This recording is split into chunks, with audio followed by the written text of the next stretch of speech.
Hola a todos, mi nombre es Fran, bienvenidos a mi canal y en este video quiero mostrarles algunas de mis primeras croqueras de acuarelas que he ido juntando con el pasar de los años. La primera que les voy a mostrar es esta del 2013.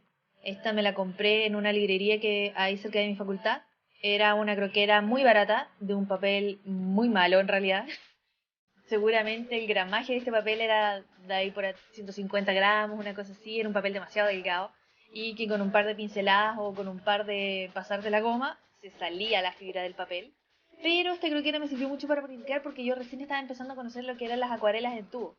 Básicamente aquí aprendí a utilizar las acuarelas Pentel, aprendí mucho a controlar lo que era la cantidad de agua, a manejar las líneas, a probar diferentes efectos como es el negativo y básicamente practicar. Es una croquera que igual le tengo mucho cariño porque fue una de las primeras con las que aprendí a utilizar las acuarelas y la terminé por ahí por septiembre del 2013 también, el mismo año. Para el 2014 me compré nuevamente la misma croquera porque a pesar de que el papel era súper malo, era muy barato y me servía mucho para practicar.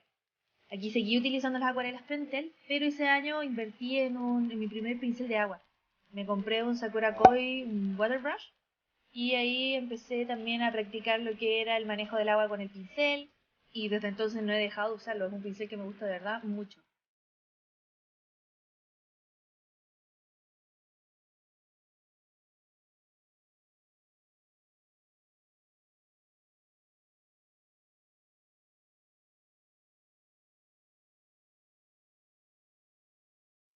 Esta croquera que ven aquí es una que hice yo misma con la técnica de la encuadernación Coptic. La hice también de un papel muy barato que tenía disponible en mi casa, que era un Artel doble faz, también muy delgado, no lo recomiendo para nada, pero sí me sirvió también mucho para practicar.